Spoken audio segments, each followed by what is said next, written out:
starting your vaccine series, the National Advisory Committee on Immunization recommends an optimal interval of 8 weeks between first and second doses of a 2-dose COVID-19 vaccine series.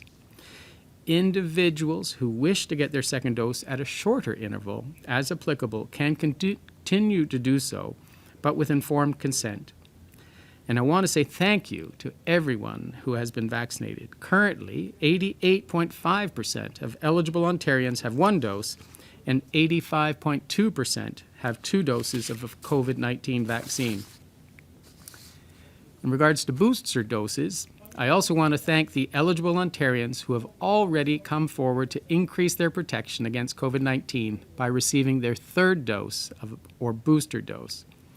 While a primary series of COVID-19 vaccine has shown to maintain high vaccine effectiveness and is providing powerful and persistent protection following the second dose, emerging evidence suggests vaccine effectiveness against symptomatic infection and mild illness may decrease over time, and a booster dose could help restore and maintain the protection against infection. Particularly important are 3rd doses for individuals who are immunocompromised, such as transplant recipients, cancer patients, and individuals taking immunosuppressant medications. A 3rd dose completes their series to provide the best possible protection. With cases increasing and more of the virus circulating, I am strongly encouraging the many eligible Ontarians who have yet received their booster dose to consider doing so to ensure they get that extra layer of protection against COVID-19, including the Delta variant, as we head indoors. Le nombre de cas étant et la hausse et plus de virus étant en circulation, j'encourage fortement les nombres ontariens et ontariennes admissibles qui ne l'ont pas encore fait de recevoir leur dose de rappel bientôt pour s'assurer de bénéficier d'une protection supplémentaire contre la COVID-19, incluant le variant Delta. And because Ontario is seeing an increase in some of its key indicators, including the effective reproductive number, the percent of tests that are positive, and our weekly case rates, and out of an abundance of caution, we are pausing the next step of the plan to reopen Ontario and manage COVID-19 for the long term. This means that the planned lifting of capacity limits in remaining settings where proof of vaccination is required will not be moving ahead on November 15th. Et parce que certains des indicateurs clés de l'Ontario sont à la hausse, y compris le taux de reproduction nette, le pourcentage de tests positifs et le haut hebdomadaire de cas, nous interrompons l'étape suivante du plan pour un déconfinement prudent en Ontario et le contrôle à long terme de la COVID-19 par excès de prudence. Cela signifie que la levée des limites de capacité dans les environnements qui restaient où une preuve de vaccination était requise ne se fera pas tel que prévu le 15 novembre. We will remain vigilant and continue to monitor trends, and we will evaluate in 28 days if it is safe to move forward. We have taken a cautious approach to reopening the province, and the plan was always designed to be guided by the ongoing assessment and monitoring of key public health and healthcare indicators to ensure that public health and workplace safety measures are lifted safely. Ontario has continued to make progress as a result of its safe and cautious approach to reopening. We continue to have one of the lowest weekly case rates in the country, and our hospital intensive care capacity is currently stable. But to ensure that we maintain our progress, it is necessary to make this deliberate pause. We must remain vigilant. And we must continue with key public health strategies that have been effective in keeping this pandemic under control. Continue to stay home when sick. Get tested if you have symptoms. Wash your hands. Wear a mask. And above all, please get vaccinated. Thank you. Merci. We'll go to the phone lines for questions. Just a reminder, one question, one follow-up. Over to the first question, please. From Rob Ferguson at the Toronto Star. Hi, Doctor. Since you're pausing the next step of the reopening, I'm wondering what you would say right now, given the trend of rising 7-day average for 11 days, what you think this bodes for the plan we heard a couple of weeks ago to perhaps start lifting vaccine certificates in mid-January, and the other restrictions that were going to be lifted until the end of March. Thanks very much, Rob. So I think Ontarians should take assurance that this government will follow data. Given the rise in case counts in the province, that we are making a data-driven decision-making process. At January 15th, that week, it was our goal to reassess the data and make a decision at that time about continuing verification in certain environments. So I will assure all Ontarians we will continue to advise the government using best data and analysis of the risk for Ontarians at the time, that the plan will continue to be on the second week of January to reassess the data, so that will reflect the holiday season, the return to school, colleges and universities, and at that time make any further determination on further removal of public health measures. But please, it will be driven by the data and the analysis.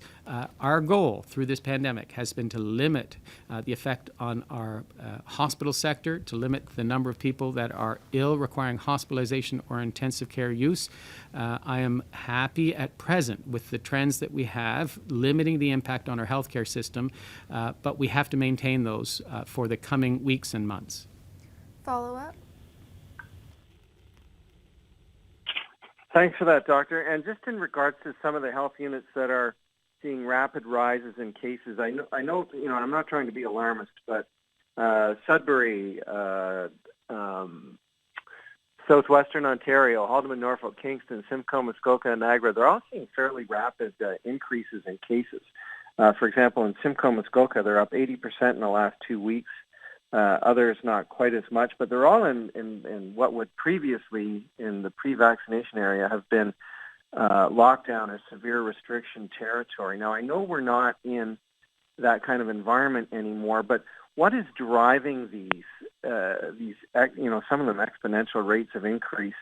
Are they like clusters of people here and there? Do you know where some of the most frequent types of outbreak locations are? That I'm looking for that kind of detail. Great question, and thank you so much. So you're right. We're seeing some rapid exponential growth in some areas of the province, and I want to assure Ontarians that the local medical officers of health are doing the right things. I applaud what Sudbury has done through the Sudbury District Health Unit and Dr. Penny Sutcliffe. I think it was appropriate that they hold back the limits on capacity for some venues and ensure appropriate use of the verification process for other venues. That is prudent, it's responsive. It's been our plan since the summer to respond to the threat of this virus at a local level.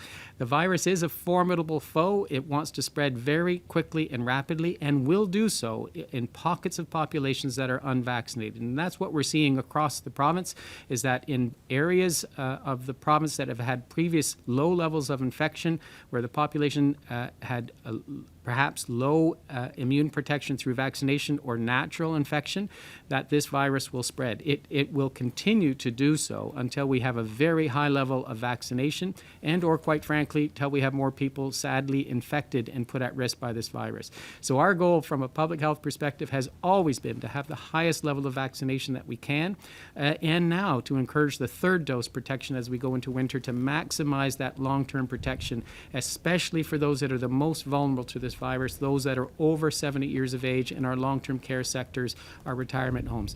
What's really good news for Ontarians is that our plan is working, that in those environments, our long-term care facilities remain highly protected. The third dose strategy is protecting those that are living in those environments.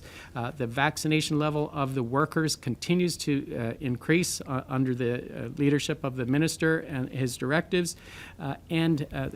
They, as a result, have had fewer and fewer infected patients, clients of those facilities, as well as workers. So we have learned from that strategy. We're also minimizing the impact on our acute care sector in most of these environments. We're always watching the admission rate in Sudbury and Simcoe and Southwest, and whether they have hospital capacity. That's key to us. But sadly, it's spreading mostly from the 20 to 39-year-old age group. It's mostly in social settings where we take off our mask, where we have close contact as we move indoors in closed spaces, and that's where most of the transmission is occurring. Our schools remain very safe across the province. Our secondary schools especially have had low rates of transmission, and I'm very happy with the high uptake of vaccination that I can only encourage ongoing uptake amongst the 12 to 17-year-old age group. And as we go forward to have vaccination for 5 to 11s, I think our elementary schools will even be further protected. So we're in regular contact with these health units that have fast and furious spread. We're providing consultation to them. They are doing the right things to protect their community. And this is going to be a battle in those areas where we have a combination of low vaccination and or previous low population immunity to the virus. Next question.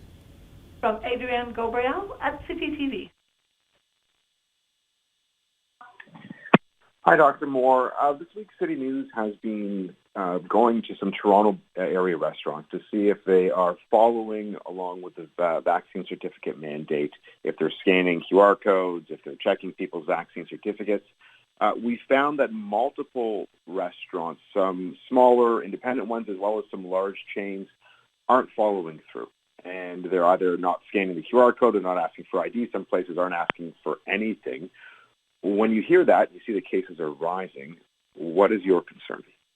Oh, well, I'm disconcerted to hear that. I am, though, thankful that the vast majority of businesses have adopted the verification process. They're following the procedures appropriately and safely, and that the vast majority of Ontarians are showing their certificates, and those venues are remaining very safe.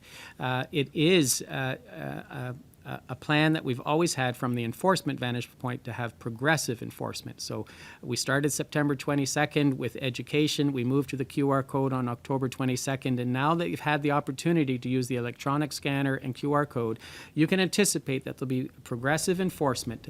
And the provincial offences officers that are enabled under the Reopening of Ontario Act to enforce compliance will be out, not just educating anymore, but also enforcing. And I want to remind businesses, even though I want to thank the vast majority of them exceptionally compliant, that there are fines associated with non-compliance. And they can be significant, from $1,000 all the way through to $10 million of a corporate fine.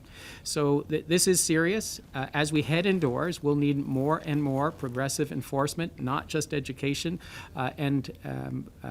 We will treat this very seriously going forward, especially if our rates go up and or we see transmission in those areas where they should have had verification process. We don't want vaccinated and unvaccinated populations mixing and transmitting the virus as we go indoors. Follow-up. Thanks for that, Dr. Moore. One other story City News has been working on this week is that we've confirmed that some individuals attending Leaf and Raptors games have been using counterfeit vaccine certificates to enter the arena. Mainly they are using the old vaccine certificate. They're doctoring the name, forging the name on the old vaccine certificate and using it. Would it be your recommendation to the provincial government to finally phase out the old vaccine certificate now that we've had the QR code system up and running for several weeks and it's nearly impossible to tamper with? Well, thank you so much for that question. Again, I would thank the vast majority of Ontarians are following the rules. The vast majority of businesses are adhering to screening to protect individuals as they go indoors to these venues. There always will be exceptions to the rule. I'm saddened to hear of fraud occurring. I do believe it's a very small proportion of individuals that would commit this fraud. And if we continue to hear or see transmission in these settings, it has to be because as unvaccinated or are mixing with vaccinated individuals. And as a result, I would make a recommendation to government, if we continue to see evidence of this, to move to the QR code as the means of verifying vaccination status. I think that's prudent, and it also aligns with our progressive enforcement and progressive education of the public, especially for large venues where we don't want to see transmission or risk. And we want to make sure that they remain safe for all Ontarians so we can keep our rates low. So it will be one area that we will review and make recommendations to government on and collect further evidence as you are collecting it. Next question. From Laura Stone at the Globe and Mail. Oh, hi, Dr. Moore. We've heard you repeatedly say, don't panic. Cases are going to rise as the colder weather comes on. But I think there are some people who are looking at the numbers now and getting alarmed. So what do you say to those voices, some of them in the medical community, that are looking at these numbers and calling on the government to do more? How do you explain why you're not making any significant changes today? Well, thanks very much, Laura. So we are putting a pause on further reopening and keeping the current capacity limits in those venues that were supposed to open on the 15th of November. Also, we have to realize we've made so many important steps and changes in the last year and a half of this pandemic. We have over 88% of our eligible Ontarians that have come forward and gotten vaccinated with their first dose, 85.3% with their second dose. Just finding, I think that's absolutely correct, 85.2% of people have had their second dose. And I hope by the end of this month to be able to announce further information on the 5 to 11 vaccine program, which will further protect transmission in school settings, in home settings, in multi-generational homes especially. As well, we anticipate having access to antiviral medications in the new year. You may have heard of several companies announcing oral outpatient medications. I think that's a significant change that could help us minimize the impact on our health sector, admissions to hospital, and use of the intensive care unit. So we have tools at our disposal now that we haven't had before. Ontarians are still embracing the basic tenets of prevention. We're masking in public venues. We are still at around 30,000 a day getting tested for COVID, isolating if we have identified COVID, and quarantining of those contacts. And public health units are still following up at over 90% within 24 hours, well over 90%, and contacts well over 85% within 48 hours. So the system that we've put in place, the capacity for lab testing, the capacity for public health follow-up, plus the addition of 5 to 11 vaccine that should be coming at the end of this month, plus the addition of antivirals. These are all game changers for us and how we can limit the impact of this virus on our lives. And they're all going to be coming in the short term. Plus, Ontarians are still adhering to all the best practices. Unlike other places where they've taken on and then taken off and then had to put back in public health measures, we've remained constant, cautious, slow, and as a result, in the face of Delta as our dominant strain for many, many months, we have done well. I have to thank Ontarians for continuing to remain vigilant, continue to come forward to get vaccinated, and now with our third doses, we'll be even better protected. So yes, some people will look at the cup and say it's half empty. I'm saying it's half full, that we have systems in place to best protect Ontarians going forward, that yes, a caution and vigilance is required, but we're in a much better place than we've ever been before, with new tools at our disposal very soon. Follow up. Thank you. So do you think that the worst is over? Do you think that the restrictions that we have right now, save for the pausing that you just did on some of the, maybe the industries that aren't as utilized as others, I'll just put it that way. Do you think that this is it, it'll only get better from here on in, or do you think that we have the potential to roll back restrictions? And while I have you, I just wonder if you think that you may potentially open up eligibility for boosters to other groups faster. Oh, so there was a series of questions. So number one, at a provincial level, I honestly don't see us stepping backwards. It's always been my advice to government that if we have to, we'll pause, but we won't take steps backwards. So I want Ontarians to hear my commitment that we'll keep our schools, our elementary schools open, our colleges, universities, secondary schools open, that we won't take a step backwards. We may have to at a regional level, as we're doing and have worked with Sudbury District Health Unit to do, as we've done previously with Waterloo District and Porcupine District, when rates have gone too high too quickly. And if they need extra capacity for case and contact management, we have provincial resources to bring to bear. So I do believe at a provincial level, we are going to stay where we're at and not have to step back, that this battle against this fast, furious foe will be fought at a regional level, and we will provide regional supports to our local public health agencies who are doing tremendous work, immunizing as well as case and contact management, simultaneously protecting their communities, and a commitment to keep all of those major venues that we had to close in the past. Elementary schools, secondary schools, colleges, universities will stay open and will handle this at a local level. And I'm sorry, you may have had there were a lot of questions in that statement. Next question. From Lorenda Redikoff at CBC News. Hi there. Thanks, Doctor. Given that it does sound like you're quite positive about things, is there anything that would tell you, okay, yes, it's time to change course? Well, we have to anticipate that we will continue to see a rise in cases, and it's my hope that it will ebb and flow, and that we'll have capacity in public health and the health system to cope. An influx of returning travelers with high positivity and/or a new strain that the vaccine doesn't prevent against always keeps me up at night. So that's where we have to need international surveillance. We need some testing of returning travelers to understand what are the threats to Ontarians. We need to do whole genome sequencing on those cases if they're positive, to understand what strains they are and whether they could possibly elude the vaccine and or antivirals. So we don't see that on the international front just yet. But those are the major game changers that could happen, that could threaten our strategy at present, but we're not seeing them internationally and or nationally within the country. So I do believe we're in a good position. Slow and steady has done Ontario well. We must stay the course. I'm not saying stop washing your hands, stop wearing your mask. We should all be very conscious of limiting our social contacts, wearing our mask in public spaces.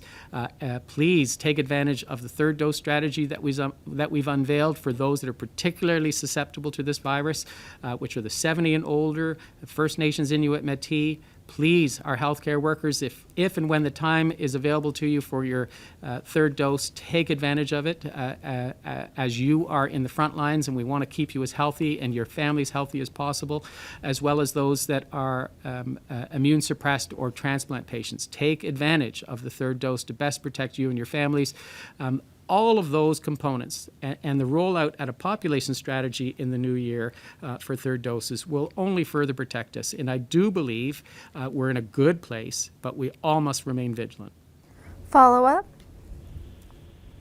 With that pause for reopening or lifting the capacity limits for nightclubs and other high-risk settings, first of all, if you could just clarify that 28 days, is that 28 days from now or 28 days from November 15th? And then also, there have been some outbreaks connected to nightclubs. Do you have concerns that maybe the current rules aren't being followed? And what's your message to whether it's club goers or the owners? Yeah, so it would be 28 days from November 15th. We would reassess the data. So that'll, get us to around December 15th, where we'd reassess the risk of further opening them. We'll look at further capture of immunization. That gives us 28 days to further provide first or second doses to that population. As well, if there have been outbreaks in those settings, and I think your intelligence is correct, we would have to look at how well the verification certification process is working in those venues. And we will be working with provincial offences officers to make sure that they're adhering to all the best practices to protect clients that are visiting and spending time in these venues. I am concerned as we go indoors. We know this virus likes low humidity, that it can stay in the air longer in those environments, that there is a risk of transmission, and hence the reason we need only vaccinated, protected people going into those venues to keep them safe. So we will continue to look at the progressive enforcement model of the verification process. Last question. From Nicole Thompson at the Canadian Press.